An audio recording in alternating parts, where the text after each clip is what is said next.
नमस्कार।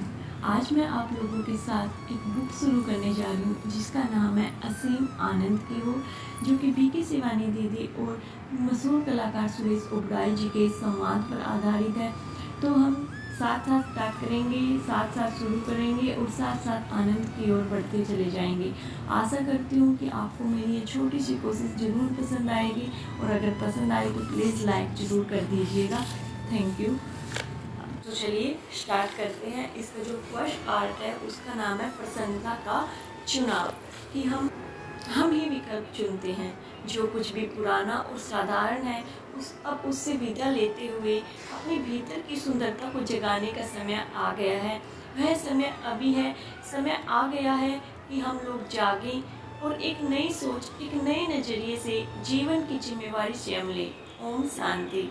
सुरेश ओबराय जी पूछते हैं, प्रसन्नता का क्या अर्थ है? इस पर हमारी सिस्टर शिवानी दीदी बोलती हैं, हम क्या कर रहे हैं, हमने कैसे संबंध बनाए हैं, हम क्या प्राप्त करना चाह रहे हैं, और ऐसी बहुत सी बातों के साथ हम सभी जीवन में प्रसन्नता ही तो पाना चाहते हैं।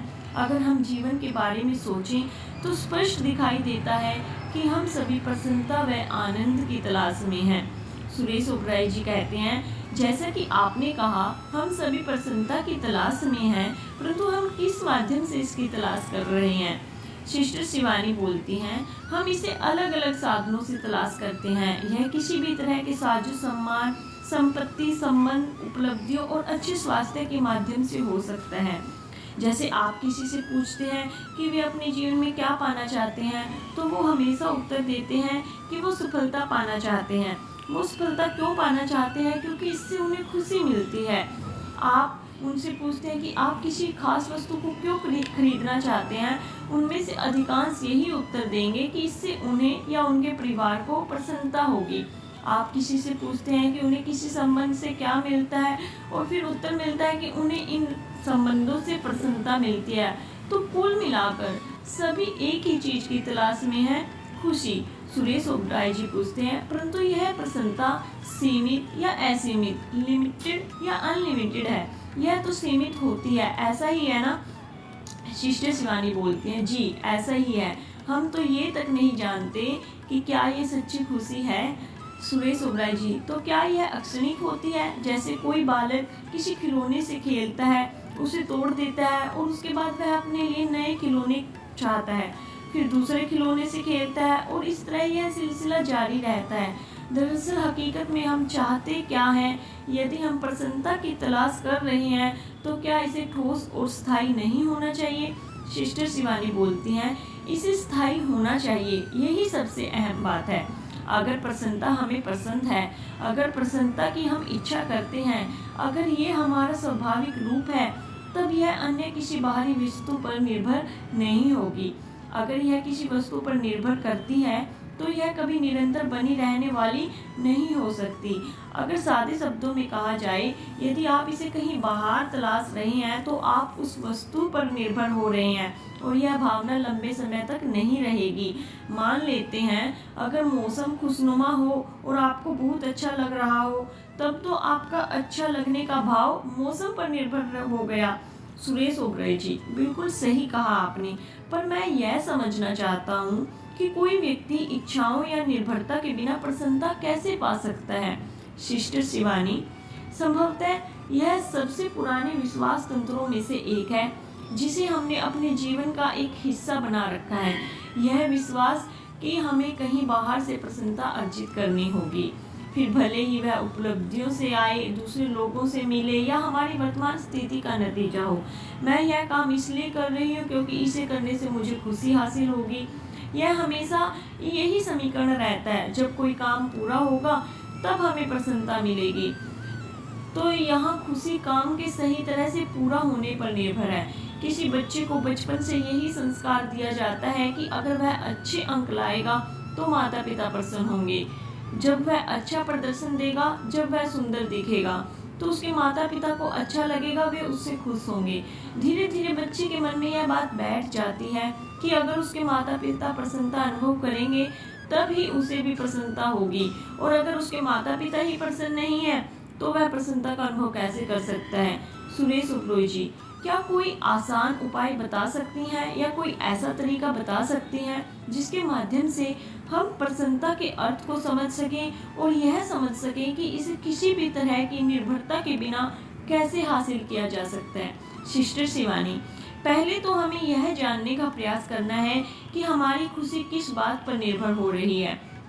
रोजमर्रा के जीवन में हम प्राय जिस निर्भरता का अनुभव करते हैं, मतलब जिस चीज़ पर हम डिपेंड होते हैं, वह वस्तु के लिए ही होती है। जैसे जब मैं एक नई कार खरीद लूँगा तो मुझे बहुत खुशी मिलेगी, मुझे अपने लिए नई संपत्ति खरीदने पर बहुत खुशी होगी, मुझे शॉपिंग के लिए जाने से बहुत खुशी मिलती है। सुरेश ओबरॉय जी पूछते हैं, परंतु इसमें बुराई ही क्या है? क्या यह स्वाभाविक व्यवहार नहीं है? सिस्टर शिवानी, क्या यह सच है? क्या ये निर्भरताएं वास्तव में हमें प्रसन्न बना रही हैं? सुरेश ओबरॉय जी, अगर ईमानदारी से कहूँ तो मुझे भी नई कार खरीदने से खुशी ही मिलेगी। सिस्टर शिवानी बोलती हैं, बेशक आपको खुशी मिलेगी, पर क्या इस कार से आपको वह खुशी मिल रही है जिसकी आप तलाश कर रहे हैं? जब आपके पास एक नई कार होगी तो आपको बहुत प्रसन्नता होगी, जिसका मतलब होगा अगर आपके पास कार नहीं होगी तो आपको खुश रहना मुश्किल होगा। इसका मतलब यह भी हुआ कि अगर 10 दिन बाद ही उस कार पर कोई खरोंच आ गई या किसी ने उस कार में टक्कर मार दी तो खुशी फिर से प्रभावित होने वाली है, क्योंकि आपने अपने मन में यह विश्वास मान लिया है कि आपको कार से खुशी मिल रही है, जबकि यह सच नहीं है। आप एक नई कार खरीदते हैं और हो सकता है कि यह दुनिया की सबसे महंगी कार हो। आप कार में बैठते हैं और यह बहुत आरामदायक भी है, तो इस आराम का अनुभव कौन ले रहा है? ये आपका शरीर है। इस कार में बहुत आलीशान सीटें, बहुत अच्छा म्यूजिक सिस्टम और एक ताकतवर एसी भी हो सकता है।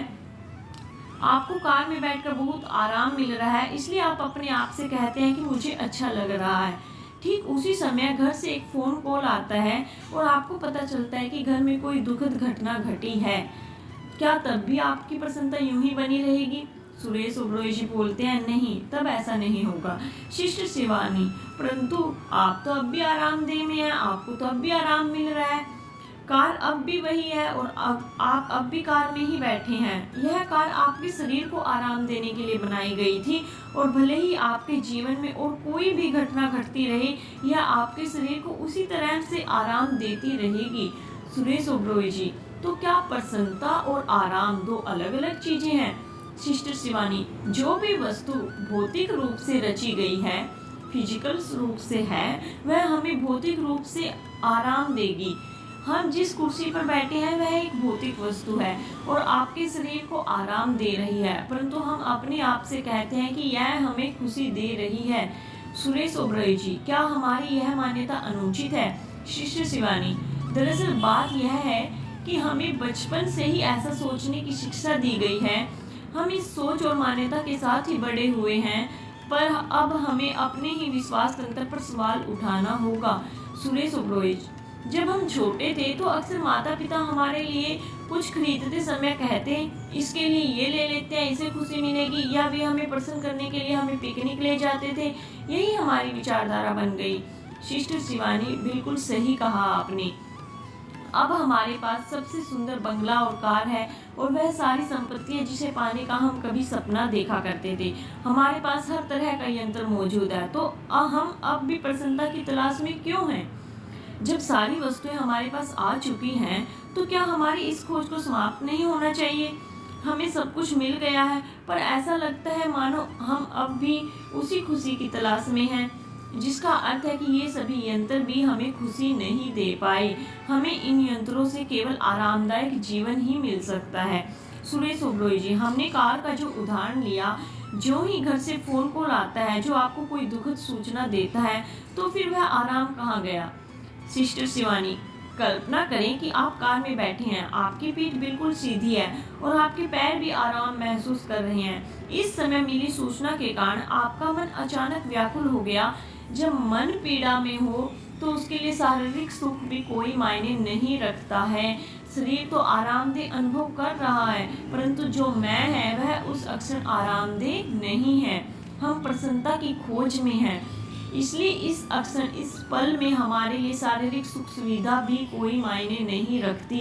यह बात दूसरी तरह से भी देखी जा सकती है कि हो सकता है हम शारीरिक रूप से बहुत आरामदेह नहीं महसूस कर रहे हों, केवल जमीन पर ही आलती पालती लगाए बैठे हों, परंतु आंतरिक रूप से हम परमानंद में मगन हों और इसलिए हम बहुत आरामदेह महसूस कर रहे हों। सुरेश ओबरॉय जी पूछते हैं, कोई व्यक्ति इस एहसास को पाने के लिए क्या कर सकता है?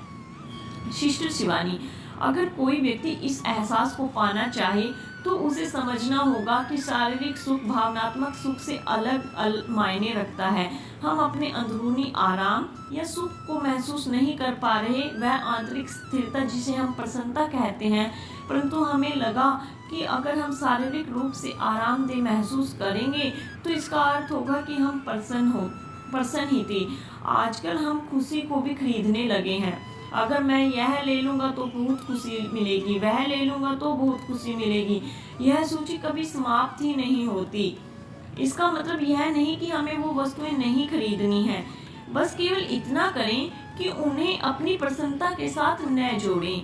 हम पराई कोई वस्तु इसलिए खरीदते हैं क्योंकि वह हमारे लिए उपयोगी या आरामदेह होती है, पर क्या वह प्रसन्नता है? नहीं। हमें यह जानना है कि हम किस वस्तु को क्यों खरीद रहे हैं और हम अपने मन से यह कहें कि जब हम यह खरीदेंगे तो हमें खुशी मिलेगी। अगर हम भौतिक वस्तु के साथ अपनी प्रसन्नता को जोड़ते हैं तो हम अपनी प्रसन्नता को स्थगित करते हुए उसके साथ एक शर्त जोड़ देते हैं।